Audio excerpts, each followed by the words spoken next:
Gaming headsets have taken leaps and bounds in the last few years, as has all gaming gear, as esports continue to grow and grow.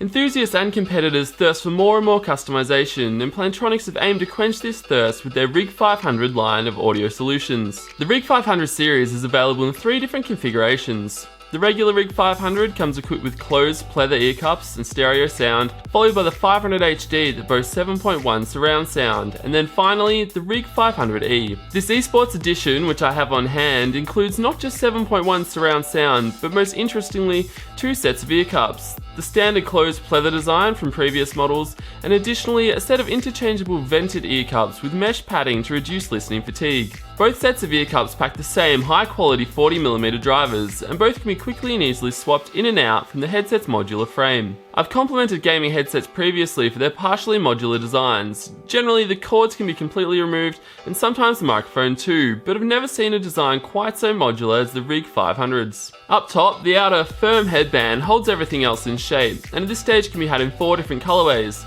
The standard black is what we have here, but then you can choose from blue, grey, sand, or fashion camo. These are all pretty specific patterns. I think it would have been good if there were some more plain colours to pick from.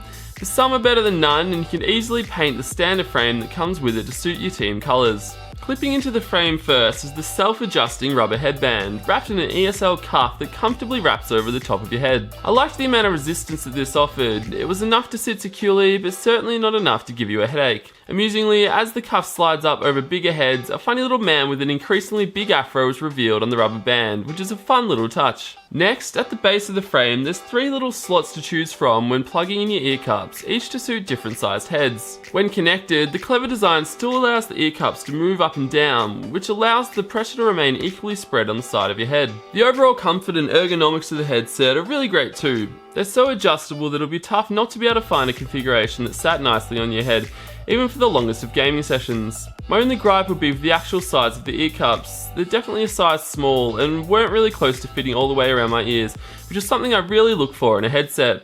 Also modular is the mic boom, which securely plugs into the left ear cup. Its shape is malleable to a degree, but the boom isn't overly long and it's a little tricky to get it really close to your mouth. The mic is noise cancelling and can be flipped up and tucked away, which also mutes the microphone automatically.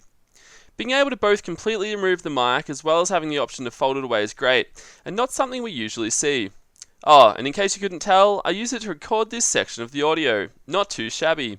When it comes to audio performance, Plantronics know what they're doing, and this is exemplified by the RIG 500 line. The dynamic 40mm drivers are aided by low frequency resonators to improve low end performance, and I found both sets of ear cups to be good all-round performers. The isolating closed design ear cups did of course have superior sound performance, especially with mids and lows, and these will certainly be my preference for music and movies. If you don't get a hot head, then they'd be better for gaming too. The vented design ear cups with mesh padding do feel a little lighter on the head and ears, but this comes at the expense of lighter mids and lows too. Not to say the sound quality wasn't good, it just wasn't as good. But for long gaming sessions, these ear cups would probably be the best choice, especially if you're likely to sweat it up a little and don't like the feeling of the pleather sticking to your face. To enable the 7.1 surround sound, a USB connector is included too. You also actually need to pay attention to the quick start guide, as only here could I find the URL to download the RIG 500 drivers. Once installed, my 7.1 surround sound was active and I jumped straight into some COD and Fallout 4 to test it out. The surround sound was as good and as accurate as any I've used before. You can tell the headset was tuned for gaming too. Acoustics in first-person shooters were very well suited and detailed, and the headset was particularly immersive with the closed design ear cups in play. On the whole, the RIG 500Es really do feel like an esports specific headset.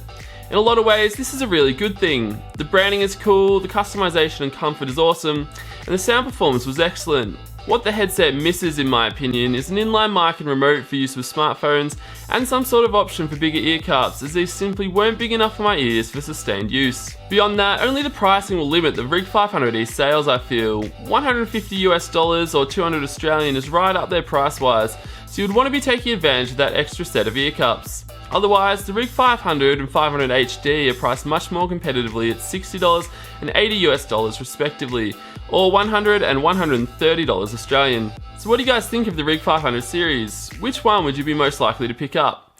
Let me know in the comments, and I'll see you guys next time.